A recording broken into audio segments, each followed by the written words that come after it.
ನೋಡಿ, ಎರಡನೇ ಪಟ್ಟಿ ಯಾವಾಗ ರಿಲೀಸ್ ಆಗುತ್ತೆ, ಯಾವಾಗ ಇನ್ನುಳಿದಂತಹ 20 ಸ್ಥಾನಗಳು ಭರ್ತಿ ಆಗುತ್ತೆ ಅಂತ ಹೇಳಿ 60 ಜನ ಸಚಿವಾಕಾಂಕ್ಷಿಗಳು ಚಾತಕ ಪಕ್ಷಿಗಳಂತೆ ಕಾಯ್ತಾ ಇದ್ದಾರೆ. ಈಗ ಕೊನೆಗೂ ಕೂಡ ಮುಹೂರ್ತ ಫಿಕ್ಸ್ ಆಗಿದೆ. ಜುಲೈ 10ನೇ ತಾರೀಕು ಡಿ.ಕೆ. ಶಿವಕುಮಾರ್ ಅವರ ಸಂಪುಟಕ್ಕೆ ಉಳಿದಂತಹ ಸಚಿವರುಗಳು ಸೇರ್ಪಡೆಯಾಗುವ ಎಲ್ಲ ಸಾಧ್ಯತೆಗಳು ಕೂಡ ಇದೆ. ಜುಲೈ 10ನೇ ತಾರೀಕಿಗೆ ಮುಹೂರ್ತ ಕೂಡ ಫಿಕ್ಸ್ ಆಗಿದೆ. ನೋಡಿ, ಒಂದು ಕಡೆ ಡಿ.ಕೆ. ಶಿವಕುಮಾರ್ ಅವರ ಬಣ, ಡಿ.ಕೆ. ಶಿವಕುಮಾರ್ ಅವರು ಒಂದು ಲಿಸ್ಟನ್ನು ರೆಡಿ ಮಾಡ್ಕೊಂಡಿದ್ದಾರೆ. ಎಂಥವರೇ ಸಚಿವ ಸ್ಥಾನವನ್ನು ಪಡಿಬೇಕು ಎರಡನೇ ಲಿಸ್ಟಲ್ಲಿ ಅಂತ ಹೇಳಿ ಸಿದ್ದರಾಮಯ್ಯ ಅವರ ಬಣದ ನಾಯಕರುಗಳು ಕೂಡ ಕಾಯ್ತಾ ಇದ್ದಾರೆ. ಮೊದಲನೇ ಲಿಸ್ಟಲ್ಲಿ ಮಿಸ್ ಆಗಿರುವಂಥವರು, ನಮಗೆ ಸಚಿವ ಸ್ಥಾನ ಸಿಗುತ್ತೆ, ನಾವು ಕೂಡ ಸಚಿವರಾಗ್ತೀವಿ ಎರಡನೇ ಪಟ್ಟಿಯಲ್ಲಿ ಅಂತ ಅಳೆದು ತೂಗಿ ಡಿ.ಕೆ. ಶಿವಕುಮಾರ್ ಅವರ ಕೈ ಮೇಲಾಗುವ ಎಲ್ಲ ಸಾಧ್ಯತೆಗಳು ಕೂಡ ಇದೆ. ಸಿದ್ದರಾಮಯ್ಯ ಅವರು ತಮ್ಮ ಸ್ಥಾನದಿಂದ ಕೆಳಗಿಳಿದ ನಂತರ ಏನೆಲ್ಲ ಬೆಳವಣಿಗೆಗಳಾಯಿತು ಅನ್ನೋದು ಗೊತ್ತಿದೆ. ಮೊದಲನೇ ಲಿಸ್ಟಲ್ಲಿ 13 ಜನ ನೂತನ ಸಚಿವರಾಗಿ ಪ್ರಮಾಣ ವಚನ ಸ್ವೀಕಾರ ಮಾಡ್ತಾರೆ. ಅಲ್ಲಿ ಒಂದಿಷ್ಟು ಇದ್ದಂಥ ಹಳೆ ಮುಖಗಳಿಗೆ ಗೇಟ್ ಪಾಸ್ ಕೊಡಲಾಗುತ್ತೆ. ದಿನೇಶ್ ಗುಂಡೂರಾವ್ ಇರಬಹುದು, ಮಹದೇವಪ್ಪ ಅವರು ಇರಬಹುದು, ಎಚ್.ಸಿ. ಮಹದೇವಪ್ಪ ಅವರು, ಲಕ್ಷ್ಮೀ ಹೆಬ್ಬಾಳ್ಕರ್, ಬೋಸರಾಜು, ಇನ್ನೂ ಸಾಕಷ್ಟು ಜನರಿಗೆ ಆ ಸಚಿವ ಸ್ಥಾನ ಸಿಗಲ್ಲ.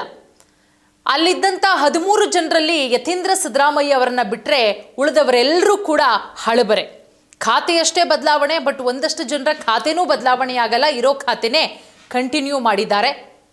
ಅದರಲ್ಲೂ ಕೆ.ಎಚ್. ಮುನಿಯಪ್ಪ ಅವರು ಎಲ್ಲ ನನಗೆ ಖಾತೆ ಬೇಡ, ಕಳೆದ ಬಾರಿಯೂ ಇದನ್ನೇ ಕೊಟ್ಟಿದ್ರು, ಈಗಲೂ ಅದನ್ನೇ ಕೊಡಲಾಗಿದೆ, ಖಾತೆ ಚೇಂಜ್ ಮಾಡಿಕೊಡ್ಬೇಕು ಅಂತ ಹೇಳಿ ಪಟ್ಟು ಹಿಡಿದು ಕುಳಿತುಕೊಳ್ತಾರೆ.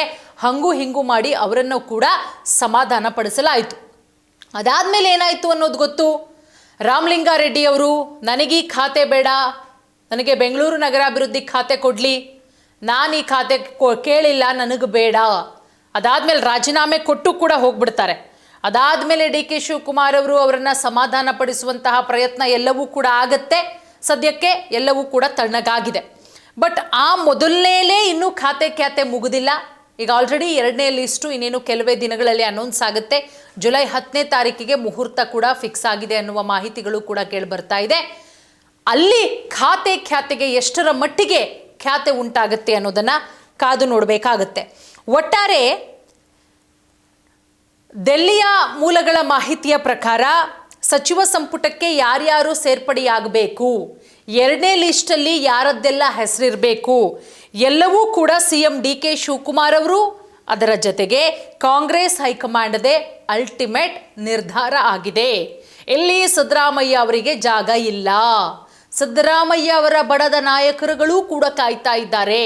ಇನ್ನುಳಿದ 23 ತಿಂಗಳು ನಮಗೂ ಅವಕಾಶ ಸಿಗಲಿ, 2 ವರ್ಷ ನಾವು ಕೂಡ ರಾಜ್ಯಭಾರ ಮಾಡ್ತೀವಿ, ಡಿ.ಕೆ. ಶಿವಕುಮಾರ್ ಅವರ ಸಂಪುಟದಲ್ಲಿ ನಾವು ಕೂಡ ಮಂತ್ರಿಗಳಾಗಿರ್ತೀವಿ, ಸಚಿವರಾಗಿರ್ತೀವಿ ಅಂತ ಹೇಳಿ. ಬಟ್ ಸದ್ಯಕ್ಕೆ ಒಂದು ಮೇಜರ್ ಅಪ್ಡೇಟ್, ಮೇಜರ್ ಬೆಳವಣಿಗೆ ಏನು ಅಂತ ಹೇಳಿದ್ರೆ, ದಿಲ್ಲಿ ಮೂಲಗಳ ಪ್ರಕಾರ ಸಚಿವ ಸಂಪುಟಕ್ಕೆ ಯಾರ್ಯಾರು ಸೇರ್ಪಡೆಯಾಗಬೇಕು ಎಂಬ ವಿಚಾರದಲ್ಲಿ ಸಿಎಂ ಡಿ.ಕೆ. ಶಿವಕುಮಾರ್ ಅವರು ಕಾಂಗ್ರೆಸ್ ಹೈಕಮಾಂಡು ಒಂದು ನಿರ್ಧಾರಕ್ಕೆ ಬಂದಾಗಿದೆ. ಹಾಗಾಗಿ ಇಷ್ಟು ದಿನ ಏನೆಲ್ಲ ಹಗ್ಗ ಜಗ್ಗಾಟಗಳೆಲ್ಲ ನಡೀತಾ ಇತ್ತು, ಅದೆಲ್ಲದಕ್ಕೂ ಕೂಡ ಇನ್ನೇನು ಕೆಲವೇ ದಿನಗಳಲ್ಲಿ ಫುಲ್ ಸ್ಟಾಪ್ ಬೀಳುತ್ತೆ. ಇವರೇ ಆಗಬೇಕು ಸಚಿವರು, ಬೇರೆಯವ್ರು ಯಾರೂ ಮಾತಾಡಂಗಿಲ್ಲ. ಮೊನ್ನೆನೂ ಕೂಡ ಕಾಂಗ್ರೆಸ್ ಹೈಕಮಾಂಡು ಡಿ.ಕೆ. ಶಿವಕುಮಾರ್ ಅವರಿಗೆ ಖಡಕ್ ಆಗಿ ಸೂಚನೆಯನ್ನು ಕೊಟ್ಟಿದೆ. ಯಾರೂ ಕೂಡ ಕೆಮ್ಮಂಗಿಲ್ಲ ಸಚಿವ ಸ್ಥಾನದ ವಿಚಾರಕ್ಕೆ ಸಂಬಂಧಪಟ್ಟಂತೆ. ನಿಮ್ಮ ಹತ್ರ ಬಂದು ಯಾರೇ ಲಾಬಿ ಮಾಡಿದ್ರೂ ಕೂಡ ನೀವು ಕೇರ್ ಮಾಡಬೇಡಿ ಅಂತ ಹೇಳಿ. ಹಾಗಾಗಿ ಡಿ.ಕೆ. ಶಿವಕುಮಾರ್ ಅವರ ಫ್ಲೈಟ್ ಹತ್ತೋದಕ್ಕೆ ರೆಡಿ ಆಗಿರುವಂತಹ ಎರಡನೇ ಲಿಸ್ಟಲ್ಲಿರುವಂತಹ ಸಚಿವಾಕಾಂಕ್ಷಿಗಳು ಯಾರು, ಯಾರದ್ದೆಲ್ಲ ಹೆಸರು ಬಹಳ ಮುಂಚೂಣಿಯಲ್ಲಿದೆ ಅನ್ನೋದನ್ನು ಬಹಳ ಕ್ವಿಕ್ ಆಗಿ ನಾವು ನೋಡ್ತಾ ಹೋಗೋಣ.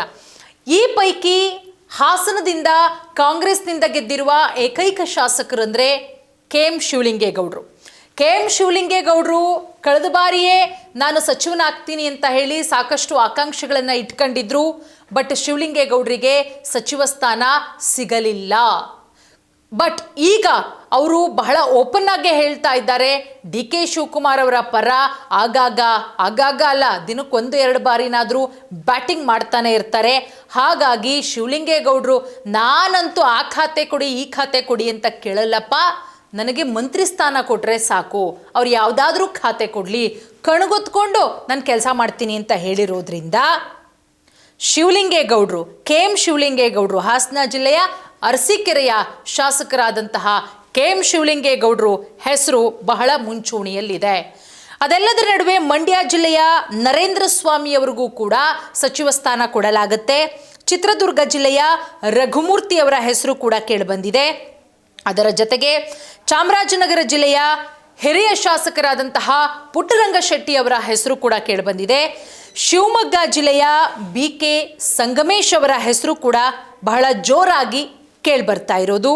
ಅದೇ ರೀತಿ ಹಾವೇರಿ ಜಿಲ್ಲೆಯಿಂದ ರುದ್ರಪ್ಪ ಲಮಾಣಿ ಅವರ ಹೆಸರು, ಕೊಪ್ಪಳ ಜಿಲ್ಲೆಯಿಂದ ಬಸವರಾಜ ರಾಯರೆಡ್ಡಿ ಅವರ ಹೆಸರು, ಅದರ ಜೊತೆಗೆ ರಾಘವೇಂದ್ರ ಹಿಟ್ನಾಳ್ ಅವರು, ಹಾಗೆ ರಾಯಚೂರು ಜಿಲ್ಲೆಯಿಂದ NS ಬೋಸರಾಜು, ಕಳೆದ ಬಾರಿಯೂ ಕೂಡ ಬೋಸರಾಜು ಅವರು ಮಿನಿಸ್ಟರ್ ಆಗಿದ್ರು, ಸಚಿವರಾಗಿದ್ದರು.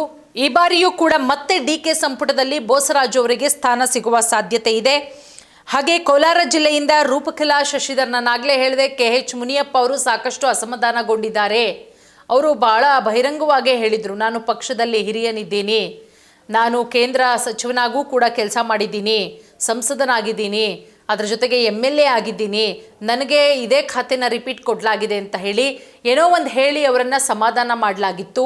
ಅಂದರೆ ಅವರ ಮಗಳಿಗೂ ಕೂಡ ಸಚಿವ ಸ್ಥಾನ ಕೊಡುವಂತಹ ಎಲ್ಲ ಸಾಧ್ಯತೆಗಳು ಕೂಡ ಇದೆ. ರೂಪಕಲಾ ಶಶಿಧರ್ ಅವರು, ಅದರ ಜೊತೆಗೆ ವಿಜಾಪುರ ಜಿಲ್ಲೆಯಿಂದ ಯಶವಂತರಾವ್, ಬಳ್ಳಾರಿ ಜಿಲ್ಲೆಯಿಂದ ಕಂಪ್ಲಿ ಗಣೇಶ್, ದಾವಣಗೆರೆಯಿಂದ SS ಮಲ್ಲಿಕಾರ್ಜುನ್, ಬೆಳಗಾವಿಯಿಂದ ಲಕ್ಷ್ಮಣ್ ಸವದಿ. ನೋಡಿ, ಲಕ್ಷ್ಮಣ್ ಸವದಿ ಅವ್ರಿಗ, ಬೆಳಗಾವಿಯಿಂದ ಲಕ್ಷ್ಮೀ ಹೆಬ್ಬಾಳ್ಕರ್ ಅವ್ರಿಗ ಅನ್ನುವ ಮಾತುಗಳು ಕೂಡ ಕೇಳಿಬರ್ತಾ ಇತ್ತು. ಲಕ್ಷ್ಮೀ ಹೆಬ್ಬಾಳ್ಕರ್ ಅವರು ಕಳೆದ ಬಾರಿ ಸಿದ್ದರಾಮಯ್ಯ ಅವರ ಸಂಪುಟದಲ್ಲಿ ಸಚಿವೆಯಾಗಿದ್ದರು, ಮಹಿಳಾ ಮತ್ತು ಮಕ್ಕಳ ಕಲ್ಯಾಣ ಸಚಿವೆ. ಈ ಬಾರಿ ಅವರನ್ನು ಕೈ ಬಿಡಲಾಗತ್ತೆ. ಸೊ ಹಾಗಾಗಿ ಇಲ್ಲಿ BJPಯಿಂದ ಬಂದಂತಹ ಲಕ್ಷ್ಮಣ್ ಸವದಿಯವರು ಸಿದ್ದರಾಮಯ್ಯ ಅವರ ಸಂಪುಟದಲ್ಲೇ ಸಚಿವ ಸ್ಥಾನ ಸಿಗುತ್ತೆ ಅಂತ ಅನ್ಕೊಂಡಿದ್ರು, ಬಟ್ ಸಿಕ್ಕಿರಲಿಲ್ಲ. ಹಾಗಾಗಿ ಲಕ್ಷ್ಮಣ್ ಸವದಿಗೆ ಫಿಕ್ಸ್ ಅಂತ ಹೇಳಲಾಗ್ತಾ ಇದೆ. ಮತ್ತೊಂದು ಕಡೆ ಸ್ಪೀಕರ್ ಹುದ್ದೆಗೆ HK ಪಾಟೀಲ್ರ ಹೆಸರು ಕೂಡ ಕೇಳಿಬರ್ತಾ ಇದೆ. ಮಂತ್ರಿಗಿರಿಯ ಸಾಲಲ್ಲಿದ್ದಾರೆ. ಮೂಲಗಳ ಪ್ರಕಾರ ವಿಧಾನಸಭೆಯ ಸ್ಪೀಕರ್ ಆಗಿ ಅಂತ ವರಿಷ್ಠರು HK ಪಾಟೀಲ್ ಅವರಿಗೆ ಹೇಳಿದ್ದಾರಂತೆ. ಮಂತ್ರಿಗಿರಿ ಕೊಡಿ, ಇಲ್ಲಾಂದರೆ ನಂಗೆ ಯಾವ ಸ್ಪೀಕರು ಬೇಡ ಅಂತ ಹೇಳ್ತಾ ಇದ್ದಾರಂತೆ. ಬಟ್ ನೋಡೋಣ, ಸಂಪುಟದಲ್ಲಿದ್ರೇ ತೂಕ ಜಾಸ್ತಿ ಅನ್ನುವ ನಿಟ್ಟಿನಲ್ಲಿ. ಸೊ ಏನಾಗಬಹುದು ಕಾದು ನೋಡಬೇಕಾಗತ್ತೆ. ಒಟ್ಟಾರೆ ಇಷ್ಟು ಜನರ ಲಿಸ್ಟ್ ಅಂತೂ ಅನೌನ್ಸ್ ಆಗಿದೆ. ಜುಲೈ 10ನೇ ತಾರೀಕಿಗೆ ಪ್ರಮಾಣ ವಚನವನ್ನು ಸ್ವೀಕಾರ ಮಾಡುವ ಎಲ್ಲ ಸಾಧ್ಯತೆಗಳು ಕೂಡ ಇದೆ.